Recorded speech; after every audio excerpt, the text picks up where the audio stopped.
पोखरी पानी जदि आड़ी को शीतल न हुए मोर कहबार कथा है कि घर बढ़िला पु जदि बाप उपर भारी हम से से बाप माँ से परिवार उपर केते प्रभाव पड़ू आपण मैंने चिंता करूँ आ कौन है परिवार एक्चुअली सत कथाटा बापा अच्छा पचारि बुझा आ जो तुम पुओ कौन है किमिति कौन असुविधा कौन जन प्रथम जो सी दौड़ आस पड़गला पड़गला आम देखनु कौन है एक्सरे करवा एक्सरे कर पठेनु मेडिकल पठेला कहले बोन ट्यूमर कैंसर हमें मेडिकल पठे मेडिकल ट्रीटमेंट चलला हमने कार्ड रे पैसा पड़ेला तापर हाथ चलला काटा जाय सारा बर्तमान मो पाखर 5 नहीं खर्च कर ये जो जगहटा कहबे जगहटा को जगह इटा सारे बुड़क शासन तीड़ ब्लॉक भद्रक जिला ये जो पिलार जो घटनाटा सत ना सत नु हाँ सारे सत एटा एमती वर्षे हो गलानी एमती पिला बेड रे सोईची आउ कैंसर हेची बोली डॉक्टर मेडिकल रिपोर्ट जा रिपोर्ट बाहर आउ छुआटी नागी हमर भारी मन कष्ट बड़ी घर रो बढ़ला पो जो भी हमर भी से पुत्रा हिसाब भाई रे पो आउ आमे से ताई पाई एमती दुखित अछु आउ किछि साहाय्य मिलिने हमकु टे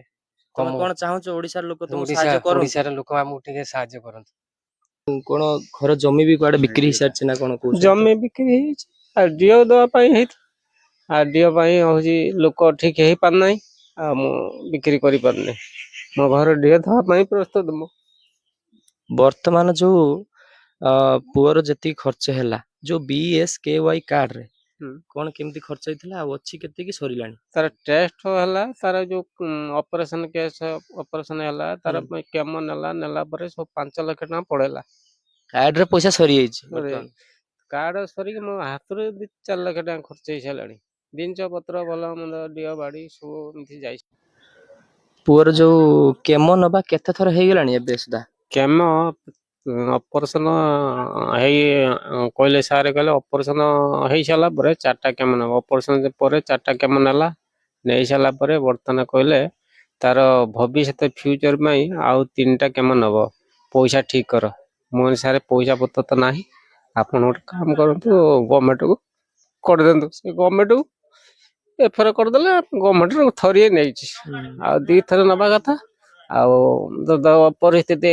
चली पारनी आमती नहीं जिमु बर्तमान गुड़ कौन है कौन धरची आगे से ट्रीटमेंट हो केमो गोटे गोटे केमो रे केते खर्च होउची 40,000 35,000 36,000 एमती सब बिल सब अच्छी ये वर्तमान जो घर जो गाड़ी रे जिबा वर्तमान जो मेडिकल जाउचंती केते खर्च होउची गाड़ी खर्चटा केते होउची 4,000 पळे जाउची गाड़ी आ गोटे थरे कर गाड़ी भाड़ाटा खाली 4,000 खर्च होउची 4,000 जाउ गोटे केमो रे खर्च होउची 35,000 40,000 गोटे केमो रे चारि केतेटा केमो सरची एबे 4टा 5टा गलानी 5टा सरी गलानी तापर एबे बहुत असुविधा होउची पैसा पई जमी बाड़ी बिक्री भी सरलानी होउची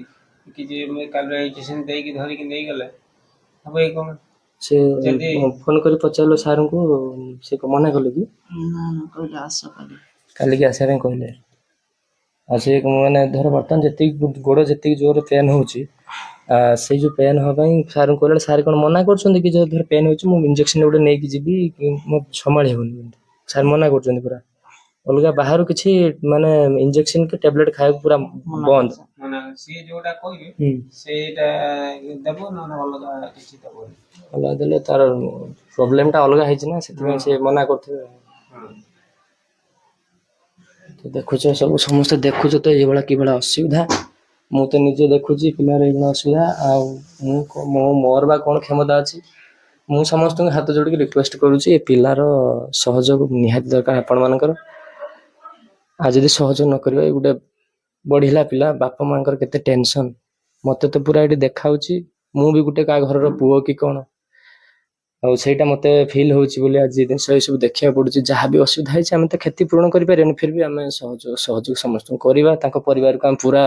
समस्त छाइए के छिड़ा से जो नाती नातीर कोन हेची आ कोन चाहू छबे नाती के मन भलो हो मुछया चाहू वर्तमान कोन चाहू छ से पिलार सुविधाटा कोन चाहू छ बर्तमान हम तो चाहूँ ग्रामवासी जहाँ किसी साहाय्य करिया कथा भी प्रथम फेजर से माने साहाय्य करि सारिचंती आउ आमे चाहूँ जे समस्त जति भी वीडियो देखुचंती ଆମେ ଆପଣମାନଙ୍କୁ ହାତ ଯୋଡ଼ିକି ବିନୀତ ପ୍ରାର୍ଥନା କରୁଛୁ, କିଛି କିଛି ସାହାଯ୍ୟ କଲେ ସେ ପିଲାଟାର ଜୀବନ ବଞ୍ଚିଯିବ। ଆପଣ ଯେମିତି ବି ହଉ, ଯାହା କିଛି ହଉ ସକ୍ଷମ ହଉ, ଆପଣ କିଛି କିଛି ସାହାଯ୍ୟ କରନ୍ତୁ। ତେଣୁ ସେ ଲୋକ ତ ଦିନ ମଜୁରିଆ ଲୋକ, ସେମାନେ ତ ଖଟିଲେ ଖାଇବେ, ଆଉ ଘରଟିଏ ବି କିଛି ନାହିଁ, ଜମିବାଡ଼ି ବି କିଛି ନାହିଁ। BSK କାର୍ଡରେ ବି ସବୁ ପଇସା ସରିଯାଇଛି। ଆଉ ଯିଏ ଯେମିତି ଯାହା ସାହାଯ୍ୟ ସହାନୁଭୂତି ଗାଁ ସାହି ପଡ଼ିଶା ସେମିତି ସାହାଯ୍ୟ ବି କରିଛନ୍ତି। ଏମିତି 4 ଲକ୍ଷ ଭଳିଆ ଟଙ୍କା ଯାଇସାରିଲାଣି। କିନ୍ତୁ ବର୍ତ୍ତମାନ ବି ସେ ପିଲା 5 ଦିନ ହେଲା ବେଡ୍ରେ ବି ଶୋଇଛି। ଆମେ ମେଡିକାଲ ବି ନେଇପାରୁନୁ, ପାଖରେ 5 ପଇସା ବି ନାହିଁ। ତେଣୁ ଆପଣ ସାହାଯ୍ୟ କଲେ, ଆପଣଙ୍କ ସାହାଯ୍ୟକୁ ଆମେ ଅନେଇକି ବସିଛୁ। ତେଣୁ କିଛି କିଛି ସାହାଯ୍ୟ କଲେ ଆମେ ମେଡିକାଲ ନେଇକି ଯିବୁ। ଅଛୁ ତାଙ୍କ ଭାଇ ଭଳିଆ ସମସ୍ତେ ସବୁ ଅଛୁ, ସହଯୋଗ କରୁଛୁ। ଆପଣମାନେ ବି ଏଇ ଜିନିଷକୁ ଧ୍ୟାନ ଦିଅନ୍ତୁ ଆଉ ଅବହେଳା କରନ୍ତୁନି, କାହିଁକିନା ଗୋଟେ ପିଲାର ଭବିଷ୍ୟତ ଆଉ ଗୋଟେ ପରିବାରର ଚିନ୍ତା ବାପା ମାଙ୍କ ପ୍ରତି କେତେ, ଆଉ ସେଇଟା ଜଳଜଳି କରି ଆପଣମାନେ ଦେଖୁଛନ୍ତି। ଆଉ କ'ଣ କରିବେ ନ କରିବେ ଆପଣମାନଙ୍କ ହାତରେ ରହିବ।